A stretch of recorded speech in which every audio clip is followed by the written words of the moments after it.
Hello.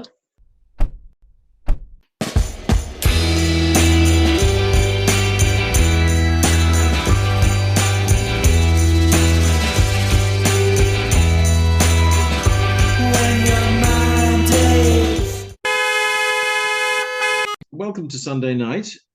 We're just back from the wonderful Salts Mill, which currently is showing, a David Hockney exhibition that has actually been around for quite a long time now, but the arrival of spring. But I think it's the first time it's comprehensively been done You mean the one in in Yorkshire. France?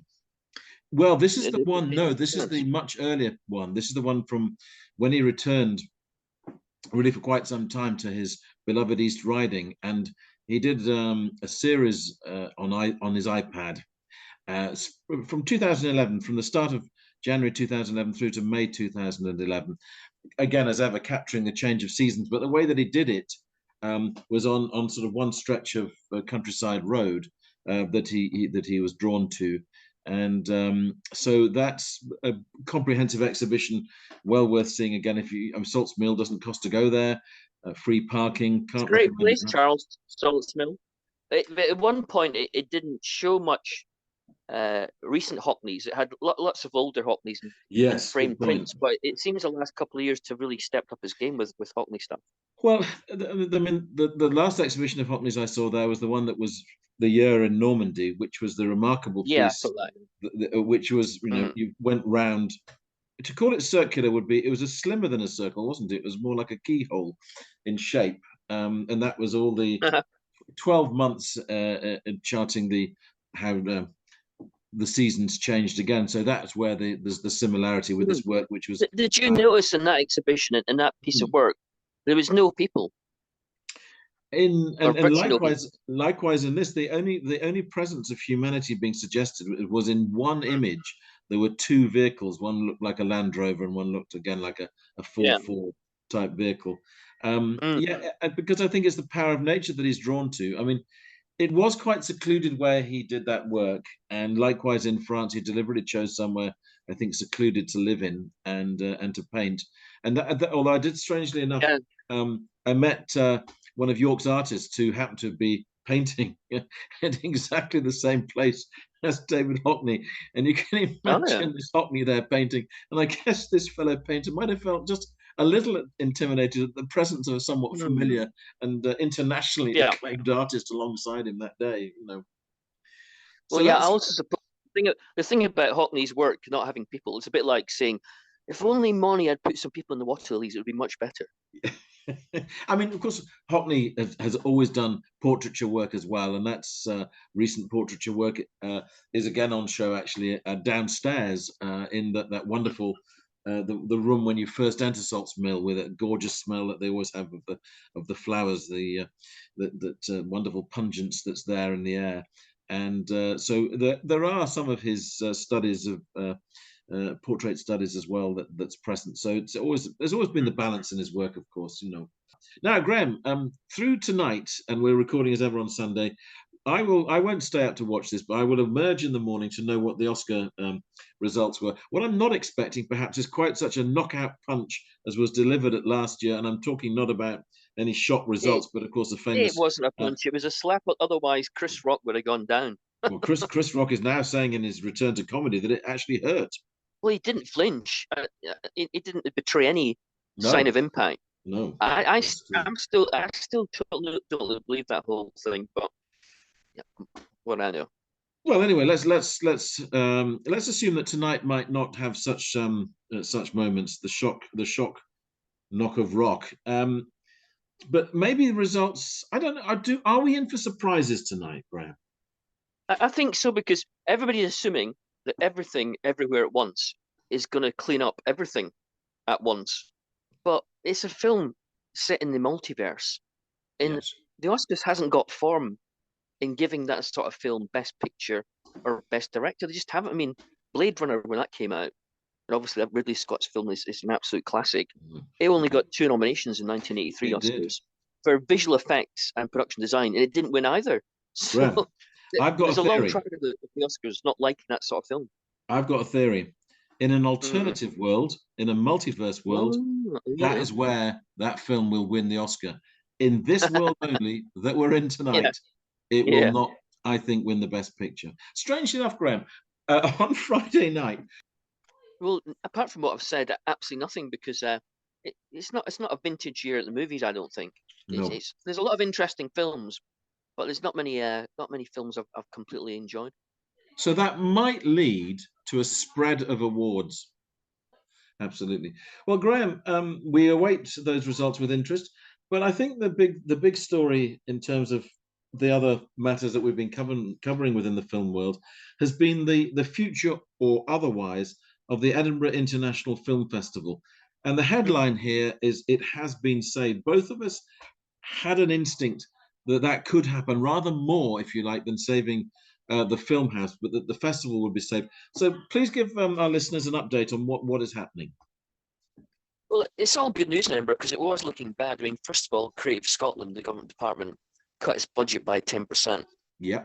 and that had impact potentially on the King's Theatre Edinburgh, whose renovation costs have spiralled because of inflation and general cost of living. So Brian Cox and Alan Cumming were campaigning to save King's Theatre. Yeah. Mark Cousins and Tilda Swinton were campaigning to save the Film House and Edinburgh National Film Festival because financially it was in a bad way, and the owners of the Film House building wanted to sell it.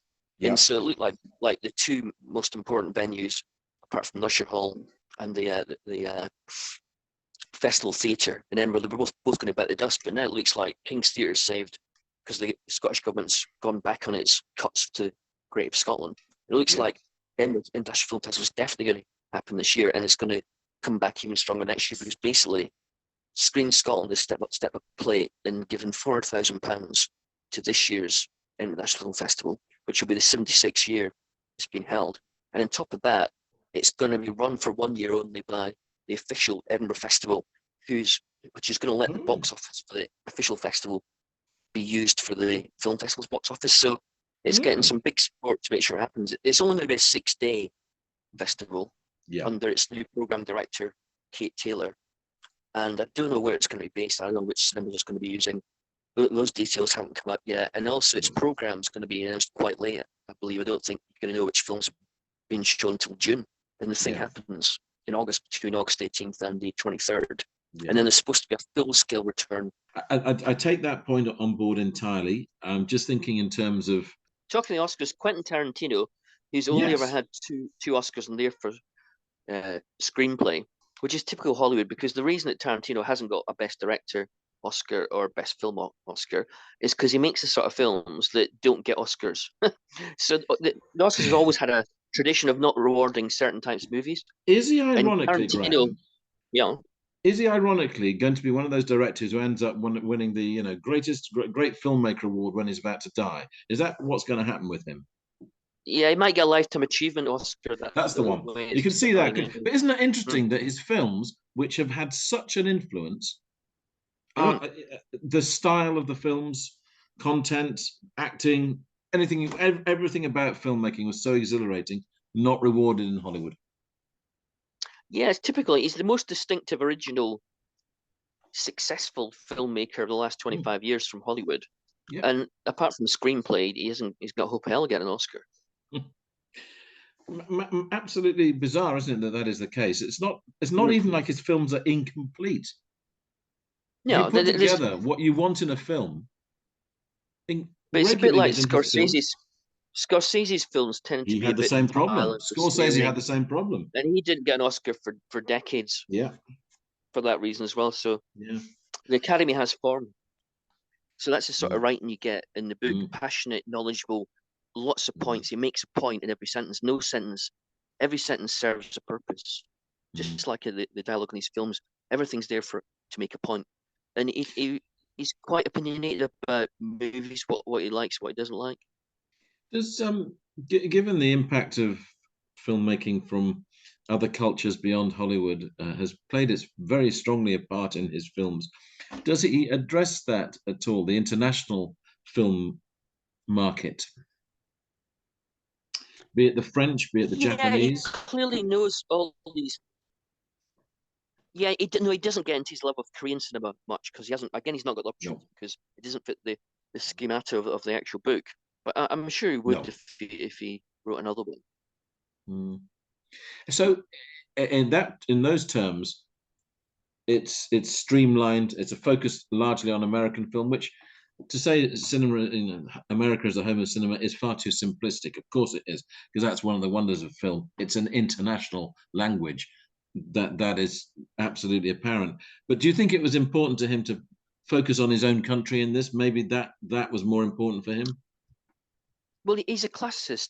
He's a man who saw the great new Hollywood movies of the 70s, who understands Yeah. foreign cinema and loves foreign cinema, but he's based in the tradition of John Ford and Howard Hawks. Mm. You know, he's almost like a throwback to the 1940s, except, of course, he loves violence, he loves bad language, he loves being provocative. He's Yes. fearless and honest as a director. So he wouldn't have fitted in then at all. He would have struggled to make any of his movies in the 1940s, but and but basically he's his own ethos and his own deepest feelings are more in accord to the golden age of Hollywood studios than the modern era. You mentioned, that relish for violence, which has been a consistent theme in his films. Would you argue, though, that the violence always has a sense of context? That it isn't just glorying in violence for the sake of violence. There are reasons behind it, and it isn't just that it's delivered with a stylistic punch to it. There's something more Again, about it. no, I think he loves violence for its own sake, but then again, so do Right. movies.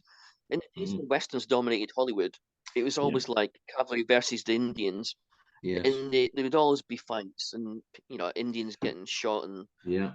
cavalrymen falling off horses with arrows in their back. Nobody watching those films went, "Oh, poor cavalry," or "Oh, poor Indians." No. Kids just loved battles between Indians and cavalrymen, and adults did as well. Right. And I think Tarantino just sees what he does is a modern update of that, which obviously the violence is more extreme and more explicit, but it's the Mm. same. I think he looks on the violence as it's about an emotional impact. He thinks films are there to give you an emotional impact, and he thinks violence creates an emotional impact, although he doesn't express it as explicitly as I'm saying.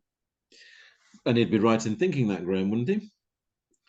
Exactly, yeah. He just happens to do it with great style and relish, and and in a quite a slightly bloodthirsty fashion. I mean, even Once Time in Hollywood, which is a very nice movie, until the Yes. very end when he has to have like Brad Pitt decimating the Manson gang who've come to murder someone.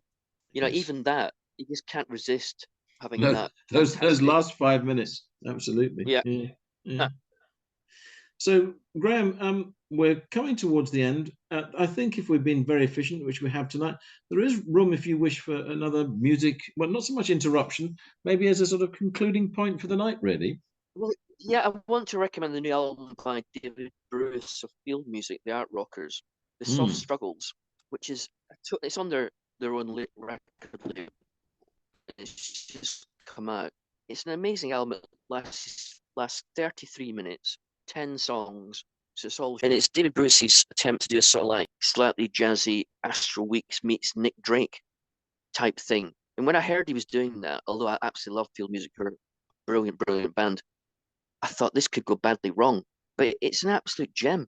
I mean, Field Music have always excelled at boiling down ideas into economic little Yes. gems of music. And this is just one midget gem after another. They're like little diamonds, like everything's perfectly in place, perfectly understated, and melodic and memorable. It's a really great album, The Soft Struggles. I would definitely recommend it to So, everyone. what is the circumstance of one brother making an album without the other brothers? There's not clearly been a fallout. We know Well, that. that never. The thing about Field Music, the two brothers, David and Peter, is that whenever they do anything solo, which they've done quite a bit, they always Yeah. seem to work in each other's albums. So basically, Peter Brewis is all over the Soft Struggles. I think he plays drums quite a lot of the time. Yeah. Splendid. Well, thank you as ever, Graham.